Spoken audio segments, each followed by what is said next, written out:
आम तौर पर एक लफ्ज़ बोला जाता है शर्मगाह।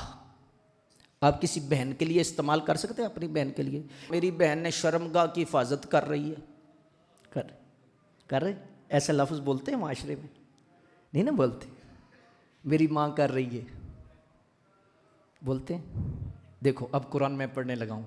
व मरियम इब्नत इमरान अल्लती अहसनत फरजाहा, ये फरजाहा लफ्ज़ फर्ज का लफ्ज़ी मीनिंग शर्मगाह ही है, मुरादी माना।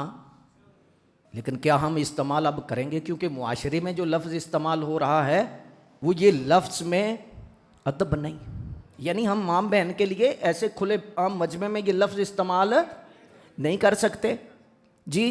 लेकिन सब ने तर्जमा किया, देवबंद ने तर्जमा किया, अहले हदीस हैं, सब ने उन्हें तर्जमा किया। मैं नाम ले रहा हूँ ताकि कोई तफरका परवरी नहीं, मेंशन कर रहा हूँ कि तराजम देखें, फ़र्क देखें कि कितना है। लोगों को फ़र्क का नहीं पता कि कुरान का ही तर्जमा पढ़ना है ना, फ़र्क क्या है।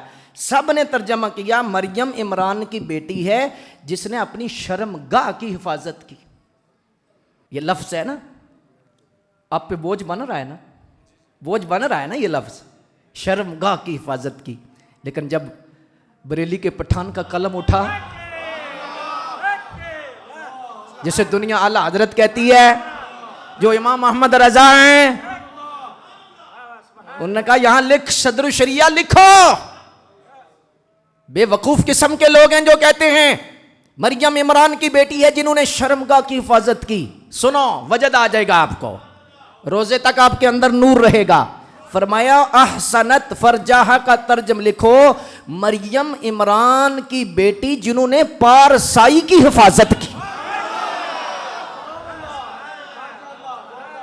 देखो हूरें खुश हो रही हैं कि नहीं हो रही, फरिश्ते सलामी दे रहे हैं कि नहीं दे रहे, हाँ जी, ज़मीर मुतमिन है कि नहीं है, मन में उजाला पैदा हुआ है कि नहीं। यह फर्क है।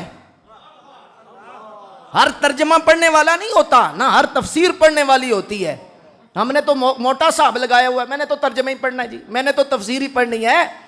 कदर फुलांदा बुलबुल जाने साफ दमागा वाली, कदर फुलांदा गिरज की जाने मुर्दे खामन वाली। हाँ जी, जब रसूलुल्लाह की बारगाह है, अदब एहतराम, उम्महातुल मोमिनीन की बात आए अदब, सहाबा की बात आए अदब, अहले बैत की बात आए